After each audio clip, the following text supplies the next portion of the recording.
Asyhadu an la ilaha illallah, asyhadu anna Muhammadar Rasulullah. Assalamualaikum warahmatullahi wabarakatuh. Bismillahirrahmanirrahim. Alhamdulillahi rabbil alamin wa bihi nasta'in ala umuri dunya waddin. Wa sallallahu ala sayyidina Muhammadin khatamin nabiyyin wa ala alihi wa sahbihi ajma'in. Wala hawla wala quwwata illa billahil aliyyil azim. Rabbi shrah li sadri wa yassir li amri wahlul 'uqdatam min lisani yafqahu qawli. Subhanaka la ilma lana illa ma 'allamtana innaka antal alimul hakim. Amma ba'd. Baik. Sebelum tu saya dekat luar ni takut dia blok. Betul-betul depan depan parking penceramah tu, tapi takut. Okey. Baik. Alhamdulillah, para jemaah sekalian yang dirahmati Allah Subhanahu wa taala, lagi dikasihi.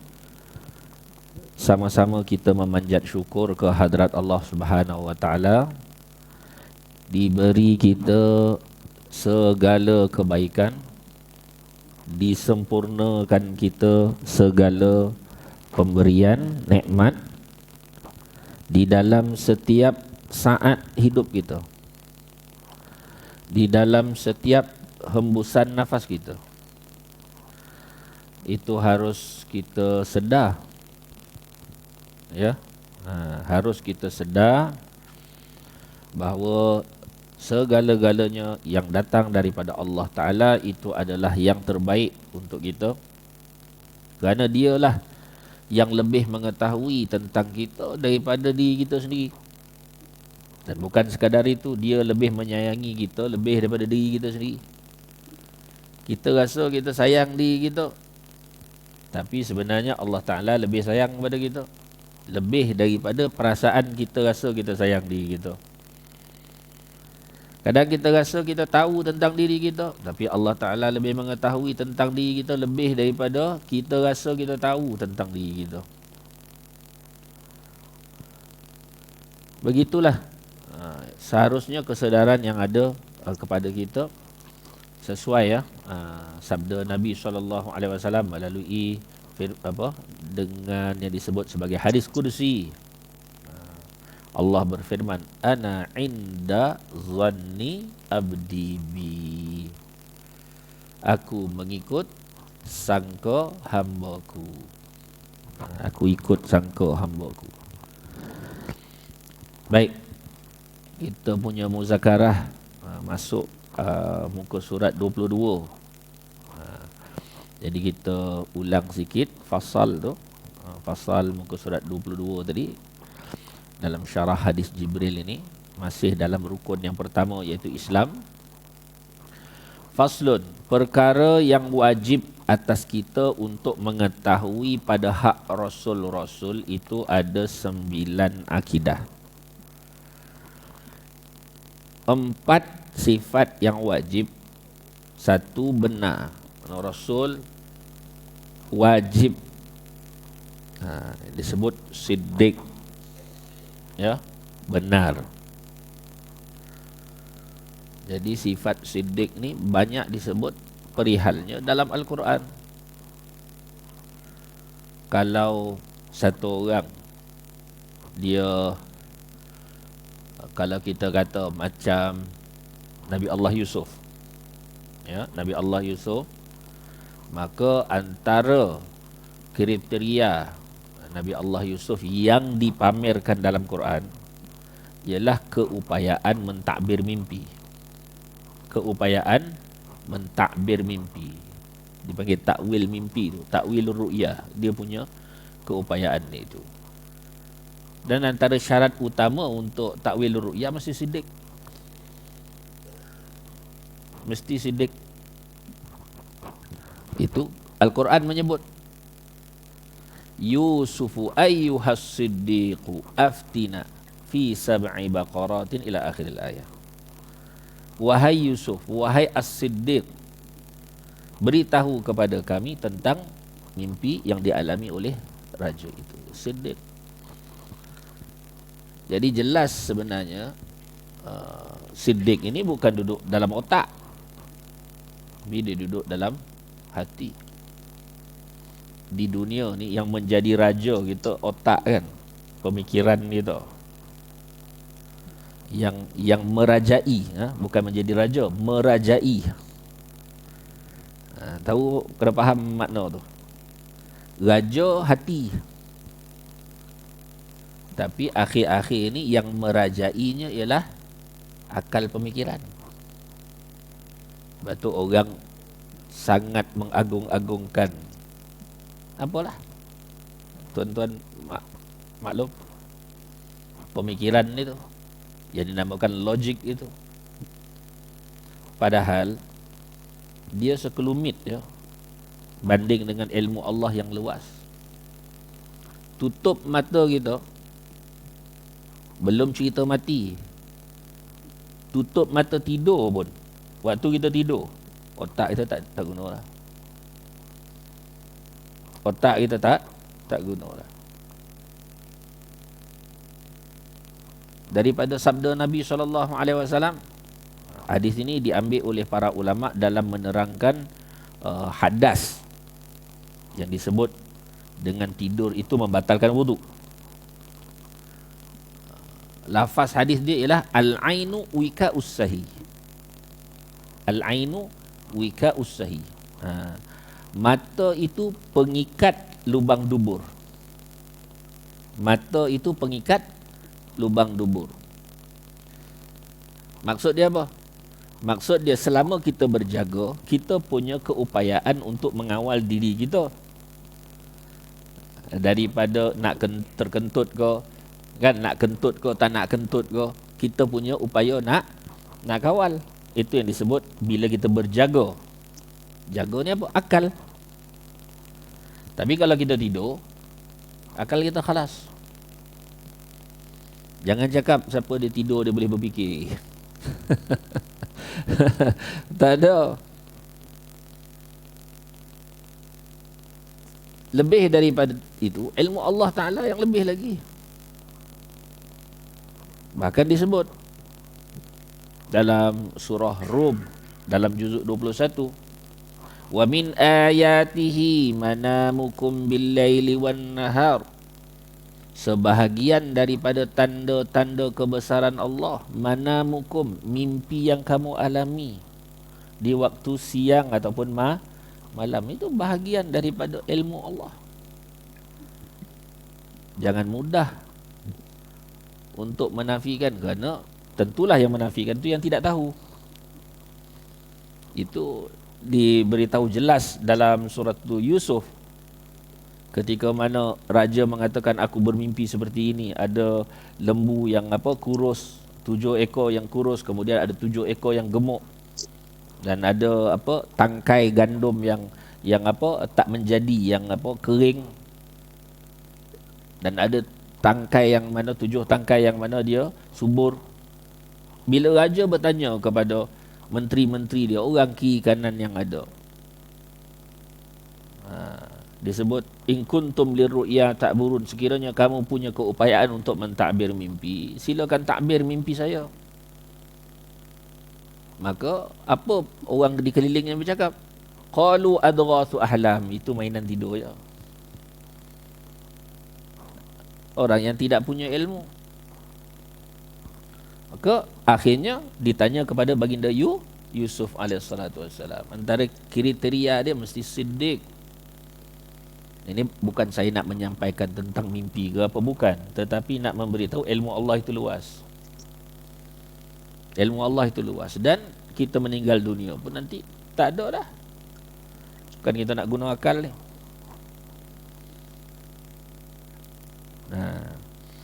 Ya. Jadi ilmu Allah itu luas. Jadi siddiq. Jadi janganlah mudah-mudah, terkadang-kadang sesuatu kita tidak mengetahui, kita mentahmah begitu dan begini. Katakan saya tidak tahu. Itu yang lebih utama. Yang kedua, sifat wajib, ya, 4 sifat yang wajib bagi Rasul bersifat amanah. Dan yang ketiga, menyampaikan, tabligh. Ini apa yang diperintahkan untuk disampaikan, maka disampaikan. Apa yang tidak diperintahkan untuk disampaikan, maka tidak disampaikan. Jangan ingat setiap benda yang Nabi diberitahu tu mesti Nabi kena sampaikan. Tak. Yang mana wajib disampaikan, yang Allah Ta'ala perintahkan itu kena sampaikan, maka itu yang kena sampaikan. Lebih tak. Ada ilmu-ilmu yang mana mereka menyimpannya dan hanya memberi kepada yang khusus. Ada. Antara dia pengetahuan Ismullahil Azam. Antaranya pengetahuan Ismullahil Azam, nama Allah, nama apa? Ismul Azam yang disebut. Zikir nama Allah yang sekiranya digunakan lafaz itu, maka dimakbulkan Allah terus. Tapi bagi orang yang awam, maka dia tidak memahami, kerana dia menyangka kalau begitu terus dunia ni jadi senang lah. Dia menganggap kan, semua kita kat dunia ni tu lah kita guna Ismul Azam. Dia ingat macam magic ting bukan. Dia menganggap itu. Jadi apalah hikmahnya dunia yang memang diciptakan sebagai ujian, sehingga menafikan karamah, sehingga menafikan itu dan ini kan. Ada yang menafikan, oh kalau dia karamah baik kita buat begini kan. Kenapa perang tak menang-menang? Kata karamah. Nampak? Jadi kata-kata itu terbit daripada mereka yang tidak tahu, kerana tidak berlaku sesuatu melainkan dengan izin Allah. Kita punya nafsu yang jahat memang perlu dibasuh, ya, memang perlu dibasuh. Jadi di akhirat itulah nanti tempat yang ada Allah Ta'ala akan beri kepada kita segala keinginan kita. Di akhirat nanti, bukan di dunia. Dunia ni memang tempat bermujahadah, bersusah payah, tempat ujian. Dan yang keempat, bijaksana. Para anbiya alaihissalatu wassalam ini bijaksana. 4 sifat yang mustahil. Yang nombor 1, berbohong. Berbohong adalah mustahil bagi Rasul. Bohong ni kalau kita tengok scammer, Dajjal. Kepala scammer Dajjal. Sebab tu akhir zaman nak dibendung scammer tu tak boleh, takkan boleh. Kerana zaman menghampir kepada pembohong yang sebenar itu semakin hampir. Jadi mulianya Nabi SAW sehingga dijauhkan daripada pembohong itu, atau zamannya pun tak boleh sama. Zamannya pun tak boleh sama, tak layak. Ya. Jadi pembohong itu dia duduk di ujung.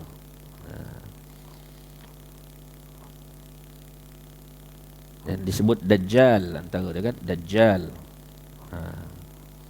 Jadi apa ta'rif mudah bagi Dajjal?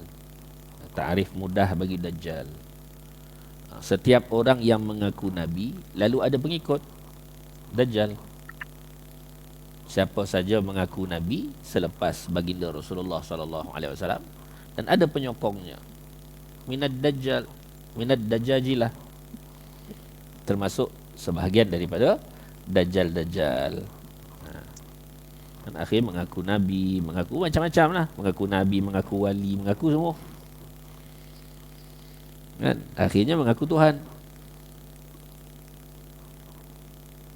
Dia ada yang mengaku Tuhan tak diberi gambar. Tak diberi gambar maksudnya apa? Mengaku Tuhan, mengaku saja. Dia mengaku saja, tak ada apa, kosong. Tapi akhirnya si Dajjal yang akhirnya itu di mengaku Tuhan dan diberi gambar. Diberi gambar. Maksud dia seolah-olah dia punya keupayaan melakukan sesuatu. Itu maksudnya gambar, tapi bukan hakikat. Sebab itu dia akan membawa bersama Dajjal ini, dia akan bawa syurga dan neraka. Nabi SAW berpesan ketika Dajjal keluar dan dia menyebut ini adalah syurga, maka yakinilah olehmu bahawa itu adalah neraka Allah. Nabi sebut tu. Dan apa yang Dajjal sebut ini adalah neraka, maka yakinilah kamu itu adalah syurga Allah. Maka pilihlah untuk masuk ke dalam api Dajjal. Itu Nabi sebut. Ada mata yang lain yang perlu dilihat.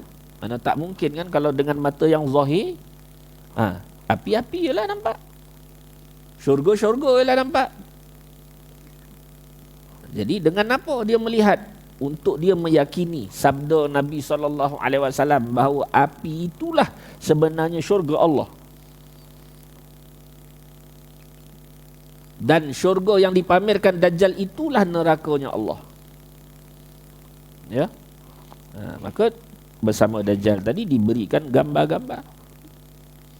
Dia buat gambaran seolah-olah itu dan seumpama. Baik, berbohong. Yang kedua, khianat. Khianat. Ini khianat ni bahasa mudah dia kadang-kadang dia buat nampak macam lurus tapi dalam bengkok. Kan? Dia buat satu benda, dia ada niat buruk yang lain dalam itu. Khianat. Nampak macam dia buat baik, tapi dalam tu dia nak songket. Khianat.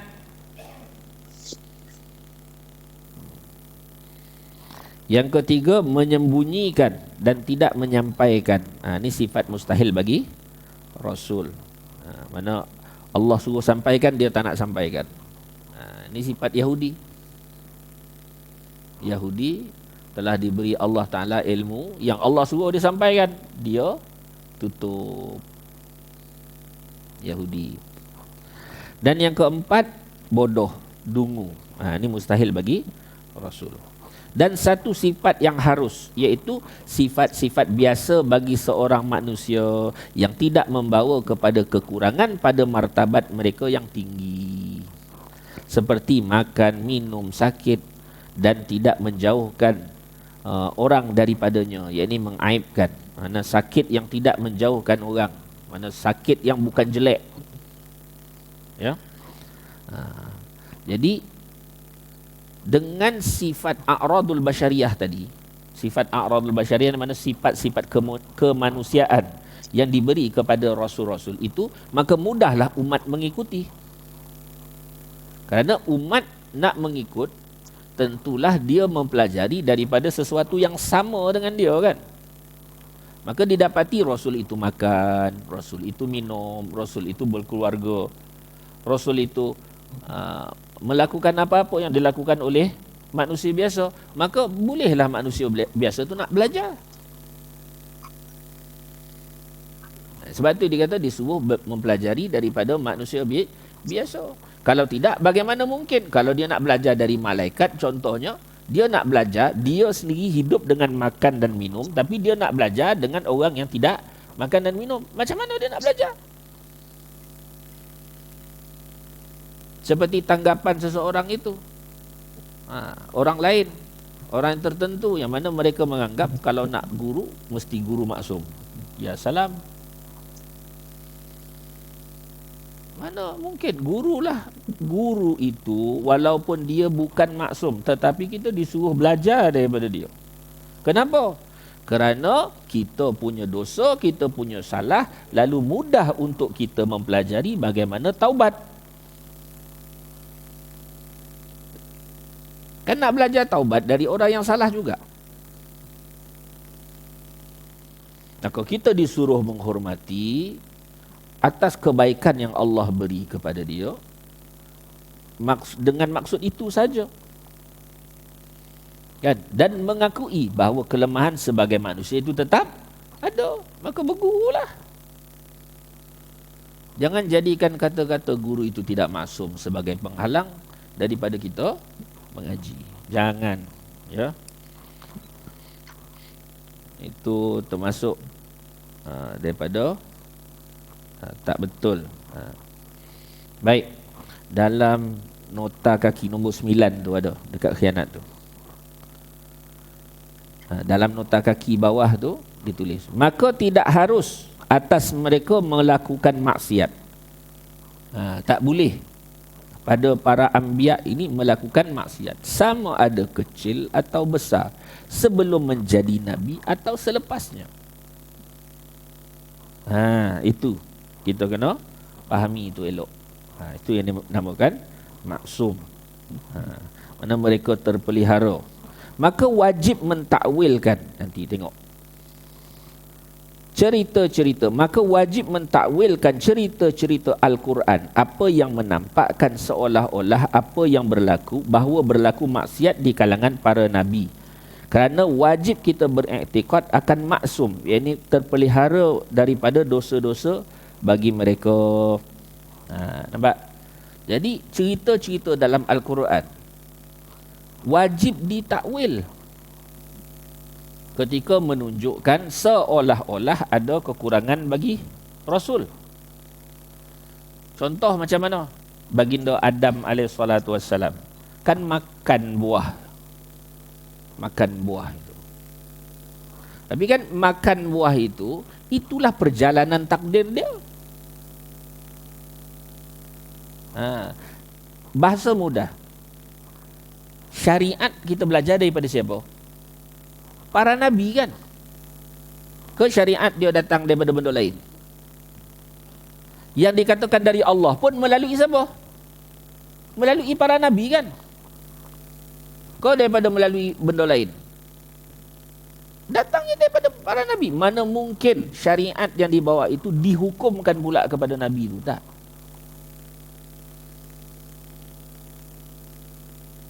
Tak. Kerana Nabi, para anbiya alaihi salatu wassalam, mereka punya dipanggil hikmah yang sangat besar.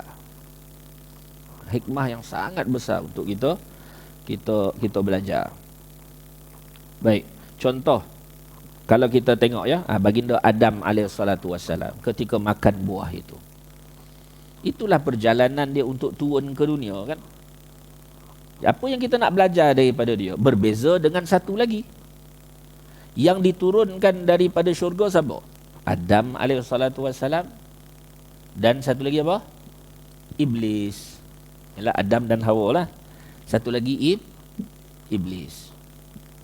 Dan Adam AS ini kan menjadi contoh mulia. Kenapa? Kerana diturunkan daripada syurga, lalu dia kembali kepada Allah Ta'ala dengan pengenalan dirinya, iaitu Rabbana zalamna anfusana wa illam taghfir lana wa tarhamna lanakunanna minal khasirin. Itu pengenalan diri, itu adab, itu yang Allah mahukan, itu yang disebut bahawa Allah mengkehendaki manusia itu kembali kepada Allah. Itu yang Allah nak. Maka jadilah Adam AS itu contoh mulia. Maka tidak, kita tidak menjadikan bebanan memakan itu sebagai dosa atau salah bagi dia, bukan. Bahkan itu adalah perjalanan kita mempelajari kebaikan itu, dan itu perjalanan takdir. Sebaliknya, siapa lagi satu? Iblis tadi. Kan ketika mana dia turun ke bumi tadi, dan dia menyebut apa? Dia menyebut takdir Tuhan. Takdir Tuhan itu disebut. Apakah Adam AS tidak mengetahui bahawa memakan buah itu adalah sebahagian daripada takdir Allah untuk dia? Dia tahu itu adalah takdir Allah untuk dia.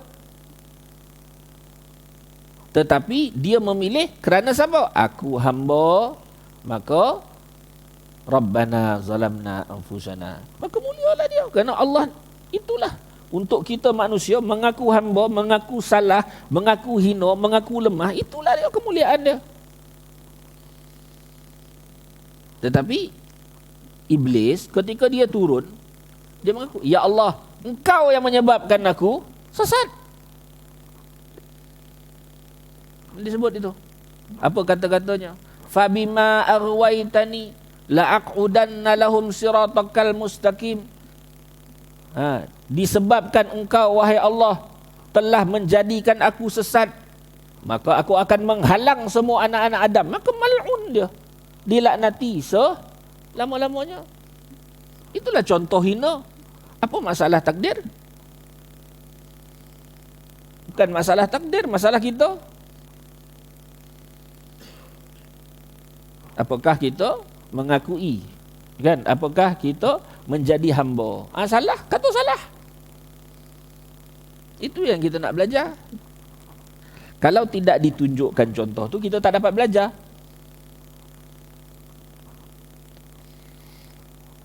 Jadi itu pelajaran untuk kita. Sebab tu disebut wajib mentakwil cerita-cerita Al-Quran. Apa yang menampakkan seolah-olah berlaku maksiat di kalangan para nabi. Contoh, baginda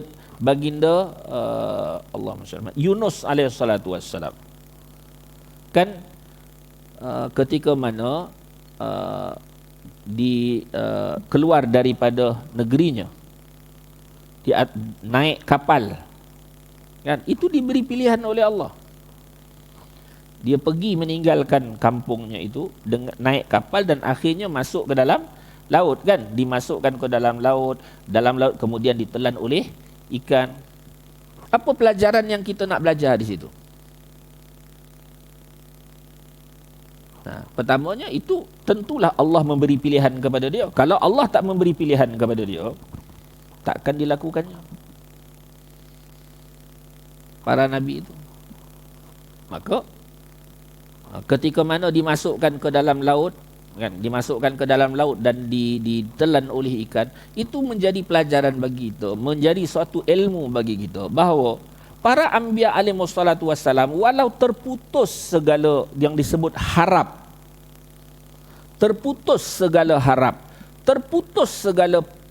ilmu, kepahaman kita dah terputuslah, kan, kepahaman kita dah terputus, apa yang kita harap semua dah putus. Tapi para anbiya, dia tidak akan putus daripada Allah, apa pun yang berlaku. Dan itulah yang kita kena yakin. Apa pun yang berlaku pada para nabi ini, mereka tidak akan putus hubungan dia dengan Allah. Hanya keyakinan Allah yang melakukan segala-galanya, Allah yang berkuasa. Itu yang nak dididik umat Nabi SAW melalui kisah itu. Bukan kata Nabi Yunus bila dia tak taat Allah, Allah azab dia. Ya salam. Bila dia tak tahan Allah, kenapa boleh cakap Nabi Yunus bila dia tak tahan Allah? Kenapa boleh cakap macam tu? Ya Allah suruh dia berdakwah, dia pergi lari. Ya salam. Tak boleh cakap macam tu.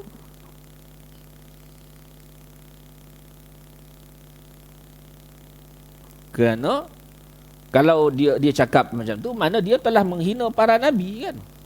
Bahkan nabi saja lebih mulia daripada malaikat. Yang mana malaikat itu Allah Ta'ala dah sebut dengan satu kata putus, satu kata mati. La yu'sunallaha ma amarahum wa yaf'aluna ma yu'marun.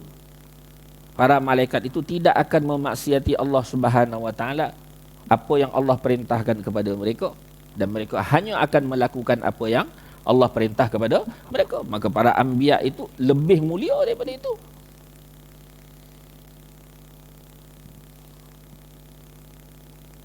Maka bagaimana mungkin tiba-tiba Nabi Yunus ketika dia tidak tahan Allah. Jadi kata-kata itu adalah satu perkataan yang tidak beradab. Bahaya tu kata-kata tu. Jadi itu kan sebenarnya diberi Allah pilihan. Macam Nabi SAW ketika kematian Abdullah bin Ubay, kan, Abdullah bin Ubay bin Salul, maka Nabi beristighfar. Nabi beristighfar, tetapi akhirnya Allah Ta'ala menurunkan ayat, kan, in tastaghfir lahum aw la tastaghfir lahum, istaghfir lahum aw la tastaghfir lahum, in tastaghfir lahum 70 marratan fala yaghfirallahu lahum. Sayyidina Umar dah melarang dah, wahai Rasulullah, tak boleh. Dia adalah orang munafik, dia adalah musuh Allah. Nabi tetap istighfar. Kemudian turunkan akhirnya ayat, sama ada engkau wahai Muhammad beristighfar atau tidak beristighfar, maka Allah Ta'ala tidak akan mengampuni walaupun 70 kali engkau beristighfar. Apa Nabi jawab kepada Sayyidina Umar? Nabi kata, khayyarani Allah Ta'ala, Allah memberi pilihan kepadaku sebelum turun ayat itu. Sama ada aku nak istighfar atau tidak istighfar untuk dia. Maka aku memilih istighfar. Kemudian selepas pada tu barulah turun ayat kata tak boleh istighfar. Itu kan jelas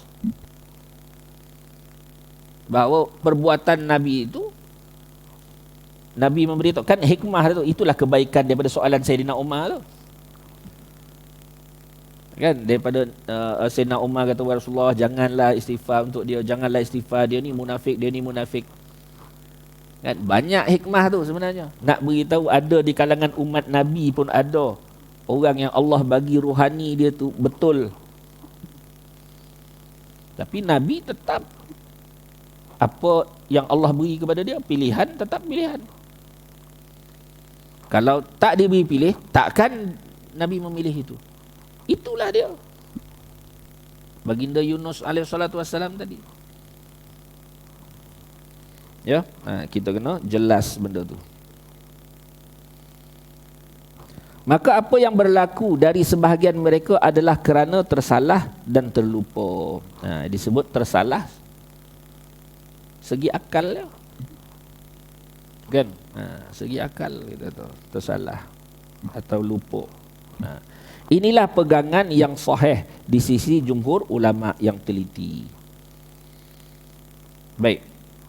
Bersalahan, kita masuk balik dalam kitab tadi. Bersalahan dengan penyakit gila, buta, sopak dan sebagainya daripada penyakit yang dibenci oleh tabi'i manusia. Maka sakit yang demikian adalah tidak harus bagi rasul-rasul. Kan kita dah kata bahawa a'radul basyariyah, sifat-sifat kemanusiaan yang berlaku bagi Rasul itu adalah harus, tetapi tidak bagi perkara-perkara yang menjatuhkan martabatnya. Kalau penyakit yang jelek-jelek, itu tak. Ya. Contoh, dalam nombor 10 tu ada diberitahu. Apa yang disebut bahawa Nabi Syuaib itu buta, maka cerita itu tidak benar. Apa maksud dia? Tidak ada seorang Nabi pun yang buta. Apa yang berlaku ke atas Nabi Ya'qub adalah merupakan hijab pada matanya kerana terlalu banyak menangis. Kan Nabi Ya'qub kan disebut sehingga menjadi buta, bahasa dia. Kan? Jadi buta tu bukan buta sebenarnya. Hanya kerana terlalu menangis, maka timbul. Di sini disebut. Lalu kedua matanya menjadi selaput putih daripada putih air tu. Dia jadi selaput. Maka matanya menjadi kabur. Itu berlaku kan akhirnya baginda Yusuf ketika datang diberi baju kan, penglihatannya cerah balik. Dan apa yang menimpa Nabi Ayub alaihissalam daripada bala adalah merupakan penyakit yang terjadi di antara kulit dan tulang. Bukanlah penyakit yang berlubang-lubang yang dibenci orang. Bukan. Dah macam ulat makan berlubang-lubang tak. Dah macam azab dalam tentera Abrahah. Bukan. Ya, tentera Abrahah tu kan diturunkan batu tu. Maka dia jadi berlubang-lubang. Bukan. Maka cerita-cerita masyhur yang tersebar tersebut adalah palsu. Baik, faslun. Wajib bagi kita untuk beriktikad bahawa sesungguhnya Allah Ta'ala telah mengutuskan seorang Rasul kepada hamba-Nya untuk menyampaikan berita gembira serta memberi peringatan. Maka Allah Ta'ala telah memilih seorang Nabi berketurunan Bani Hashim dari bangsa Arab Quraisy yang bernama Muhammad bin Abdullah sallallahu alaihi wasallam, penutup bagi segala nabi dan rasul-rasul yang sebelumnya. Sesungguhnya baginda SAW telah menyampaikan dakwahnya serta menunaikan amanahnya. Baginda SAW orang yang benar pada semua urusannya yang berkaitan dengan urusan keduniaan dan agama. Ingat tu. Berkaitan urusan keduniaan dan berkaitan dengan urusan agama. Dua-dua betul. Nanti adalah yang bertanya, dalam Bukhari kan ada. Tu dia. Antum a'lamu bi umuri dunyakum. Kok ada siapa yang mengaji hadis kat sini? Lalu dia kata, antum, kan Nabi bersabda kepada orang Ansar, antum a'lamu bi umuri dunyakum. Kamu lebih tahu urusan dunia kamu. Apa maksudnya? Lalu ketika diambil pahaman liberal tu, maknanya bab dunia kita lagi tahu. Nabi hanya tahu bab akhirat. Sesat. Bukan itu makna dia. Ada kisah dia. Saya akan himpunkan beberapa kisah. Benda ni ada dalam Bukhari, ada kisah ni. Jadi Rasulullah SAW ketika mana orang-orang Islam diperintahkan untuk berhijrah ke bumi Madinah, maka orang Islam berhijrah ke bumi Madinah. Nabi SAW berhijrah ke bumi Madinah. Lalu Nabi melihat orang-orang Ansar, kan masa tu baru peluk Islam, kan? Maka orang-orang Ansar tu sedang tadbir, maknanya sedang mengkahwinkan pokok jantan dengan pokok betina, kurma. Pokok tamar tu sedang dikawinkan. Bunga jantan sedang debungakan, bunga jantan dengan bunga betina. Maka Nabi bertanya, apa yang kamu buat? Apa yang kamu lakukan? Dia kata, wahai Rasulullah, kami sedang debungakan, ya, bunga jantan dengan bunga betina agar buah dia menjadi banyak. Apa Nabi sabdakan? Nabi kata, kalau Allah Ta'ala kehendaki untuk berbuah, pasti dia akan berbuah. Kamu buat ataupun kamu tak buat benda tu. Kamu buat ataupun kamu tak buat benda tu. Lalu Nabi pergi. Jadi pada tahun tu kurma tak jadi. Kurma tak jadi. Lalu Nabi lalu lagi dekat-dekat kebun tadi. Nabi kata, ma binakhlikum, apa hal kurma kau? Apa hal kurma kau? Maka orang Ansar kata, wahai Rasulullah, hari itu kan kami kawinkan bunga tu. Kami kawinkan bunga jantan dengan bunga betina tu. Lalu Tuan kata, kalau Allah kehendaki untuk keluarkan buah, tak kira lah kau buat kau tak buat, tetap keluar buah. Orang tu cakap. Maka Nabi pun bersabda, antum a'lamu bi umuri dunyakum. Kau lebih tahu urusan dunia. Bukan terjemah dia kamu lebih tahu, kamu lebih yakin dengan dunia. Lebih yakin dengan dunia. Apa yang nak dididik di sini bukan masalah perbuatan kita, kerana Nabi SAW datang untuk menyempurnakan akhlak dan Nabi sedang mendidik tauhid. Nabi sedang mendidik tauhid. Ketika kau buat, kau kena ingat Allah yang kehendaki tadi. Allah yang nak keluarkan, bukan kau. Itu juga Nabi sabdakan dalam masalah di akhir, kan ini pada awal ni. Pada awal orang-orang Islam yang mana mereka baru memeluk Islam beberapa tahun, dalam 2-3 tahun orang Ansar. Dan di akhir hayat Nabi, antara waktu banyak berlaku peperangan, maka orang-orang Islam bila berperang dapat apa? Dapat harta, kan, harta ghanimah, dan dapat hamba, betul? Dapat hamba mereka dibenarkan oleh syariat, kan, untuk ketika mana hakim, maknanya penguasa memutuskan, okey, orang ni dijadikan hamba, maka dijadikan hamba, kan, dapat hamba. Maka sahabat-sahabat ada di kalangan mereka yang mana buat azal. Azal ni apa? Mana dia berjima dengan hamba, kerana dibenarkan. Dia berjima dengan hamba tu, lalu ketika mana air mani dia nak keluar, dia akan cabut dan buang di luar. Supaya apa? untuk tidak melahirkan anak, agar tak jadi ummul walad, agar tak keluar anak lah. Sebab hamba ni kalau dia dah mengandung, dia dah keluar baby, dia dah jadi status dia dah jadi lain. Hamba tu dah tak boleh jual, dia panggil ummul walad, mana dia telah melahirkan anak yang merdeka. Jadi dia tak boleh dijual. Jadi ketika mana sahabat-sahabat ni ada buat azal itu, Nabi tahu. Nabi kata apa? Nabi kata, ma min nasmatin, tidak ada satu jiwa yang mana Allah Ta'ala kehendaki dia lahir di dunia, melainkan mesti dia lahir di dunia. Sama ada kau buat atau kau tak buat benda tu. Nampak? Kau azal kau tak azal tetap akan dilahirkan. Bukan bermakna kita tak payah kahwin. Bukan bermakna siapa yang Allah kehendaki lahir mesti, jadi kita tak payah kahwin, mesti akan ada anak punya. Bukan. Maksud dia, berjalanlah kehidupan kita seperti biasa, tetapi keyakinan kita bahawa apa yang Allah tetap pasti akan berlaku, dan apa yang tidak ditetapkan kepada kita pasti tidak akan berlaku. Itulah hak. Itulah keyakinan dia. Bukan bermakna Nabi mana kita tinggal lah, jangan, tak payah kahwin, tak apa. Nanti kalau ada anak, Allah kata dia akan keluar anak juga walau tak kahwin. Bukan macam tu. Ya, itu banyak peristiwa tu Nabi sebut macam tu. Mana Nabi datang untuk mendidik akhlak, mendidik tauhid, mendidik akidah. Bukan makna bila Nabi kata tu makna kita tinggallah benda ni. Kalau Allah kata kau kenyang, tak kira lah kau makan kau tak makan kau. Kau tetap kenyang kan? Lalu kita tak payah makan lah. Bukan macam tu. Bukan itu yang dimaksudkan.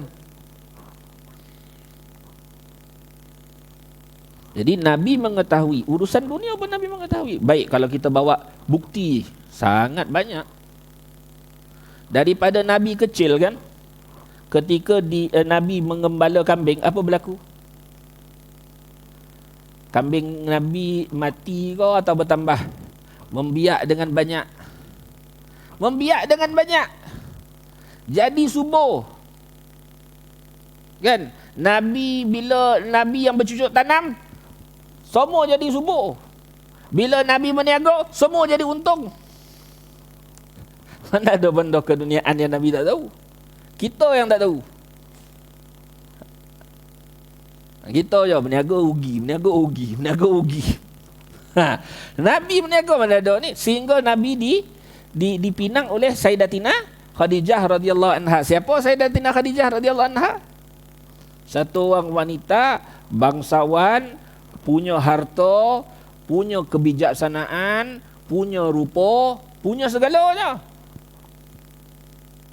Dipinang ketika dilihat bahawa kebijaksanaan Nabi SAW dan amanahnya Nabi dalam perniagaan tadi, dan hasil dia tengok, tak sama macam orang lain.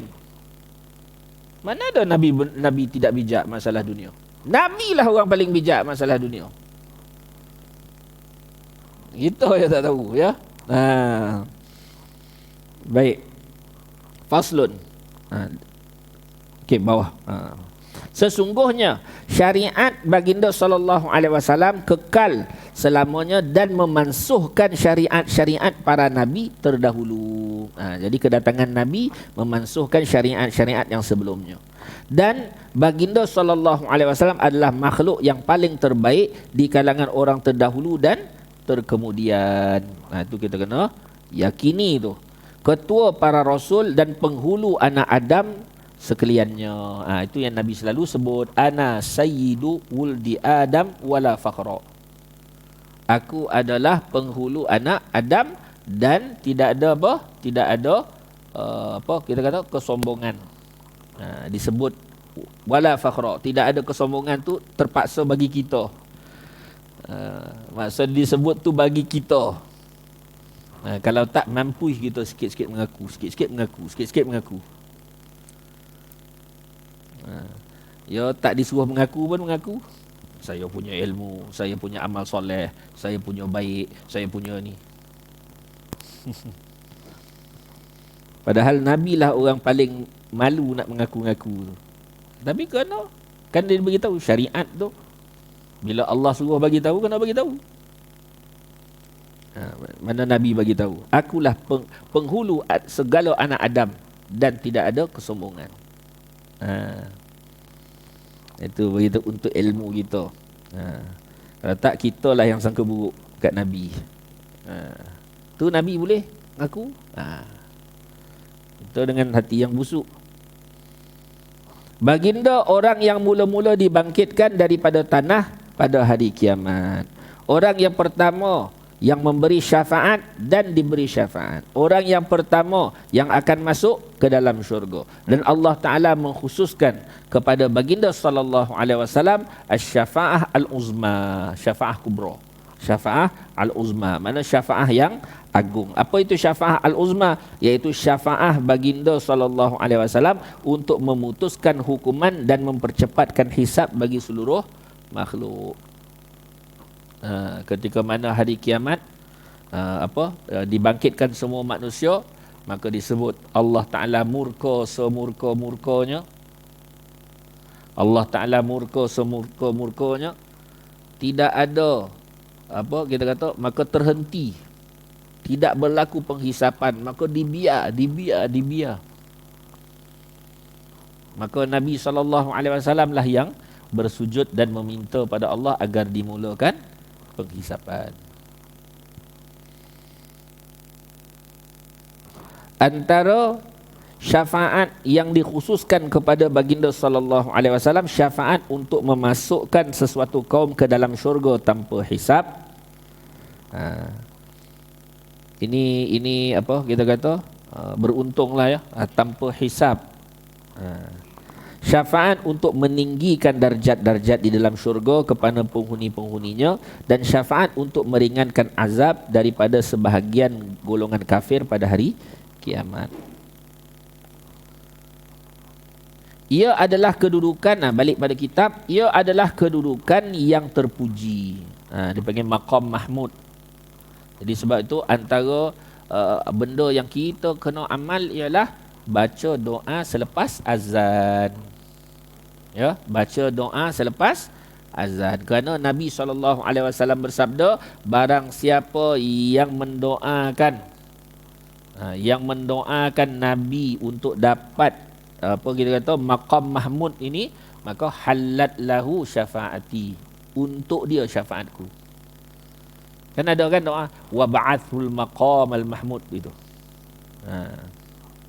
Berdoa tu.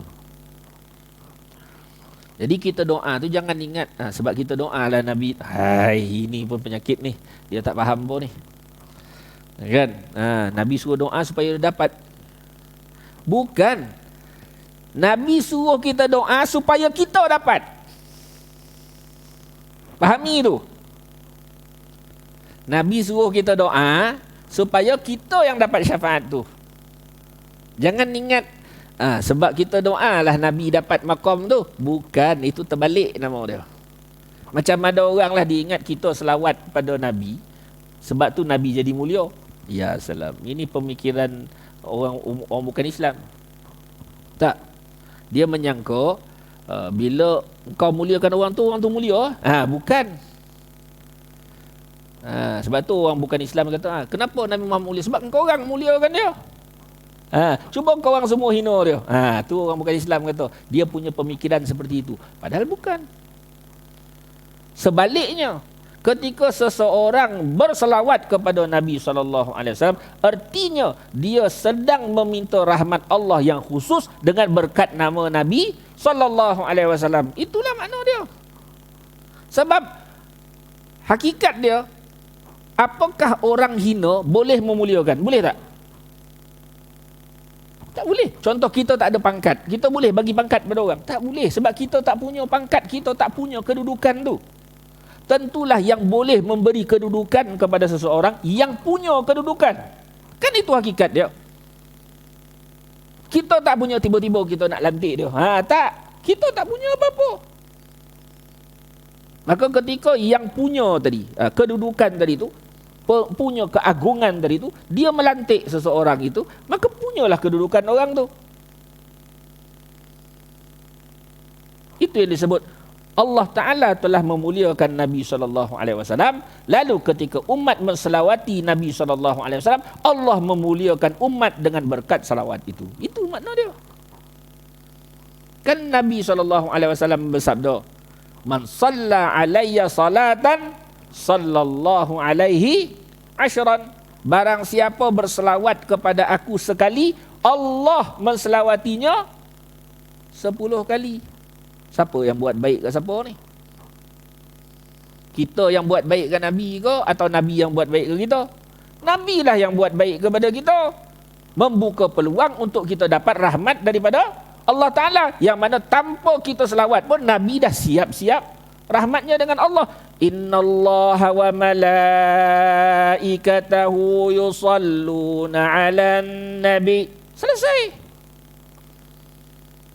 Sesungguhnya Allah Ta'ala dan para malaikat berselawat ke atas Nabi. Siap dah. Maka, ya ayyuhalladzina amanu sallu alaih. Wahai orang-orang yang beriman, berselawatlah sekalian kamu ke atas Nabi SAW. Maka engkau mendapat keberkatan. Kau mendapat kebaikan. Itu selawat. Bukannya kita ni tak boleh. Kan kita pula yang kita rasa kita yang menyebabkan Nabi mulia, kita yang menyebabkan Nabi dapat itu. Bukan. Dia jadi terbalik kepahaman tu. Ya?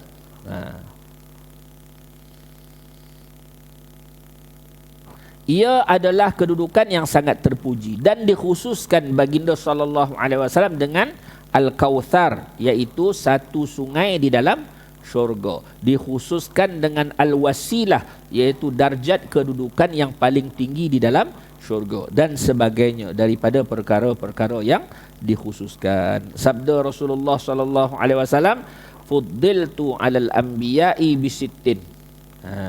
U'titu jawami'al kalim wa nusirtu birru'bi wa uhillat li al-ghanaim wa ju'ilat li al-ardu tahura wa masjida wa ursiltu ilal khalqi kafatan wa khutima biyal nabiyun.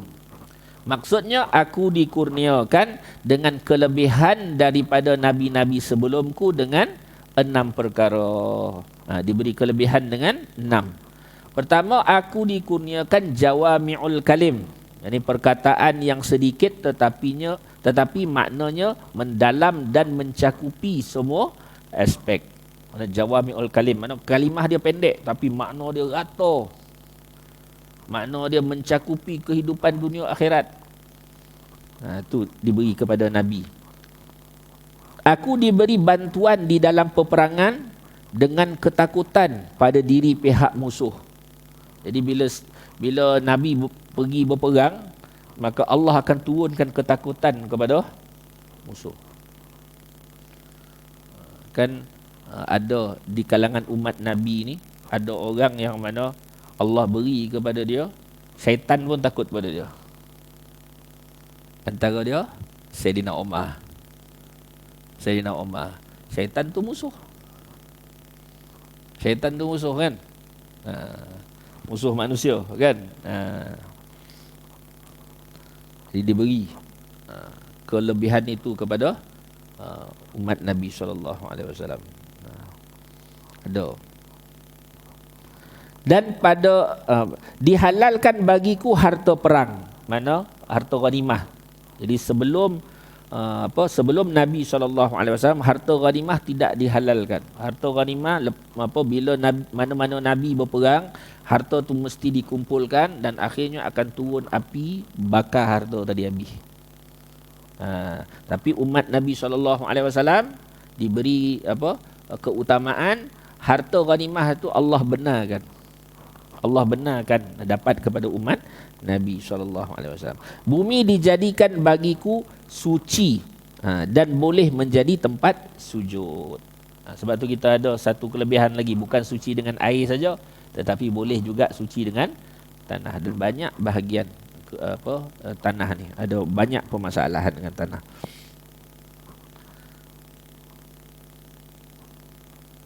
Kalau umat dulu lagi berat.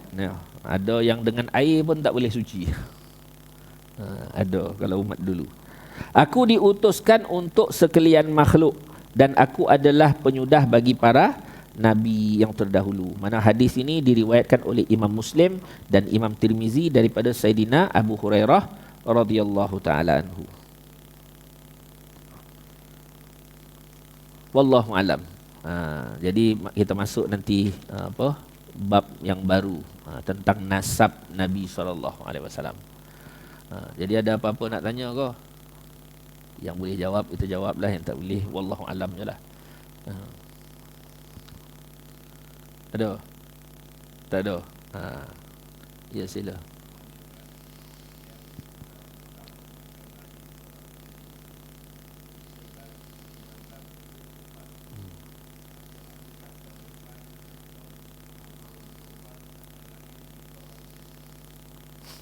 Masya Allah. Itu soalan terkini. Jadi mujaddid benar. Nabi SAW sebut itu. Kan may yujaddidu laha dinaha, kan? Orang yang menjadi mujaddid bagi umat, mana yang disebut membawa perbaharuan. Bukan perbaharuan dalam agama, bukan, tetapi membawa perbaharuan bagi umat dalam keupayaan mereka mengamalkan agama. Dia refresh, kan? Kalau cumanya secara ta'yini itu tak boleh lah. Mesti 2024 tak boleh cakap macam tu. Kita kena meyakini, kan, mentakyinkan itu. Wallahu alam, kita tak boleh nak kata secara pasti, kerana perkara yang akan berlaku adalah termasuk dalam perkara yang gaib. Cuma kena yakin, kan? Bila akan disebut bila berlakunya. Jadi orang akan fikir, apakah saya mengikuti Imam Mahdi itu? Orang akan terfikir seperti itu, kan, pada pemikiran dia. Maka sebenarnya yang akan mengikuti ialah orang yang dipilih oleh Allah. Orang yang dipilih oleh Allah, dan ciri-ciri mereka mestilah kena membersihkan hati. Itu je. Bersihkan hati. Antara usaha yang kita boleh lakukan adalah membersihkan hati. Kerana Allah akan memanggil seperti mana para Nabi Ibrahim alaihissalatu wassalam memanggil untuk orang mengerjakan haji. Kan ketika Allah memerintahkan, wahai Ibrahim, panggil orang, wa'adzim finnas bil haji. Bagi iklan, mana panggillah manusia untuk mengerjakan haji. Lalu kalau dipikir secara logik akalnya, kan, manalah suara manusia, kan? Tetapi Allah yang mendatangkan. Dan bukan sekadar Allah yang mendatangkan, tetapi disebut bahawa hati manusia dijadikan tertambat di situ. Hati manusia dijadikan tertambat di tempat itu. Itu yang disebut dalam doa Nabi Ibrahim itu, waj'al af'idatan minan nas tahwi ilaihim. Jadikanlah hati-hati mereka, hati-hati manusia itu tahwi, cenderung kepada mana tempat itu, ya, kota suci itu. Jadi itu sebenarnya perkara yang perlu kita titik beratkan dalam masalah ini. Bukan firqah, bukan kumpulan, bukan. Allah akan timbulkan dalam hati yang bersih itu nanti. Allah akan panggil dengan hati yang bersih. Itu sesuai. Siapa yang menyahut seruan Nabi Ibrahim itu, kan, hati orang yang mana hati dia bersih. Maka dijadikan hati dia diisi kecintaan kepada bumi Mekah, lalu mereka suka, mereka nak pergi. Jadi sama.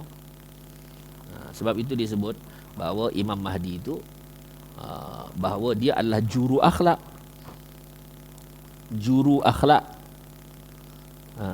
Bahawa yang menjadi tonjolan dia ialah akhlak, bukan benda lain. Kenapa perlu ditampilkan benda ni? Kerana kalau mengikut contoh kita kata contoh Yahudi lah, dia menggambarkan pimpinan-pimpinan agama itu adalah juru perang.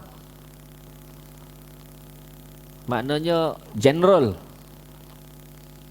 Sebab itu Yahudi dia sanggup meninggalkan tanah air mereka dan berhijrah ke bumi Madinah. Kenapa orang Yahudi duduk di Madinah zaman Nabi SAW?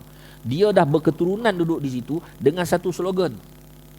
Slogan dia ialah, kami akan bersama dengan Nabi akhir zaman, akan hapuskan kamu semua. Itu ya. Maka dia punya fikir bahawa Nabi itu adalah juru perang. Sedangkan perang tu ke mana? Yang keberapa dalam dia punya susunan kehidupan itu.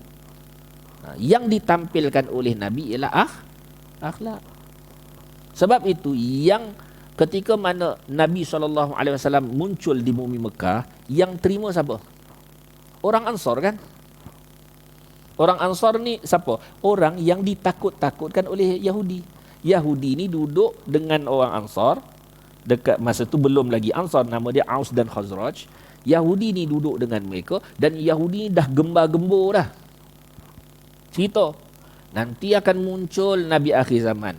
Nanti akan muncul Nabi akhir zaman, kami bersama dengan Nabi itu akan menghapuskan kamu semua. Itu kata-kata Yahudi tu. Jadi apa berlaku? Aus dan Khazraj ini mereka memang dilaga-lagakan oleh Yahudi sepanjang hidup dia. Sehingga bila dilaga, akhirnya dah tinggal sikit dah. Kalau disebut dalam, kita baca dalam kitab sejarah tu, antara ada kitab Nurul Yakin, tinggal berapa orang dah. Akhirnya mereka pergi ke Mekah untuk apa? Untuk cari Abu Jahal. Orang Madinah ni cerita dia dapat Islam sebelum berlaku perjanjian Aqabah tu. Macam mana? Dia datang ke bumi Mekah untuk dapat sokongan. Mana antara dua mereka berperang ni, satu ni dah memang kritikal, tinggal beberapa orang dah kabilah dia. Kalau habis semua, pumpuslah kita. Dia kata. Jadi dia pergi ke Mekah untuk dapat sokongan daripada Abu Jahal, kerana Abu Jahal ini kabilah Quraisy yang terkenal dengan kekuatan dia.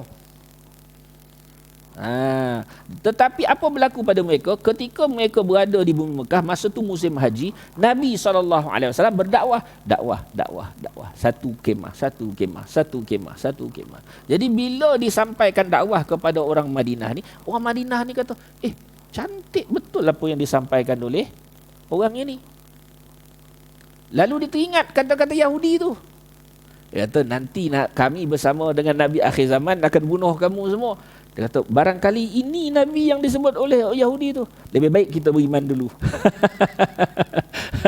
Nak bagi tahu secara adat dia. Nampak tak? Kata-kata tu menjadi punca kebinasaan mereka.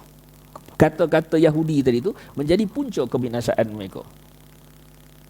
Mana dia kata Yahudi duk sebut ni kita dengan Nabi akhir zaman, lebih kalau betul ni Nabi, kita lah beriman dulu, dia tahu. Sehingga ada di kalangan mereka yang sebut, kita datang ke bumi Mekah ni nak cari Abu Jahal, engkau pergi cari musuh dia. Abu Jahal ni musuh Abu Jahal. Tapi hidayah milik Allah. Ketika mana tu akhirnya mereka membawa Nabi kan. Panaslah orang Yahudi tu. Rupanya datangnya dengan akhlak mulia, bukannya yang dikatakan mengacah-ngacah perang tu, bukan. Itu dengan akhlak. Sama. Ya. Wallahu alam. Apa yang boleh jawab itulah, ya. Apa yang rasa bertentangan tu umban dia. Semoga apa yang dimuzakarahkan pada pagi ini mudah-mudahan bermanfaat, ya, terutama bagi hak diri saya. Jadi kata-kata itu saya tujukan pada hati saya, pada diri saya, mudah-mudahan diterima oleh Allah, mudah-mudahan menjadi sebab kebaikan, sebab rahmat.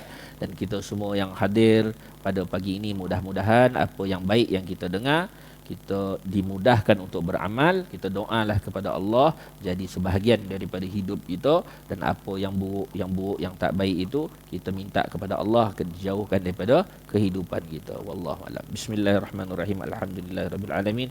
Wassalatu wassalamu ala asyrafil anbiya'i wal mursalin wa ala alihi washabihi ajma'in. Rabbana zalamna anfusana wa illam taghfir lana wa tarhamna lanakunanna minal khasirin. Rabbana la tuzigh qulubana ba'da idh hadaytana wa hab lana min ladunka rahmah innaka antal wahhab. Rabbana atina fid dunya hasanah wa fil akhirati hasanah wa qina adzabannar. Subhana rabbika rabbil izzati amma yasifun wa salamun al mursalin walhamdulillahi rabbil alamin.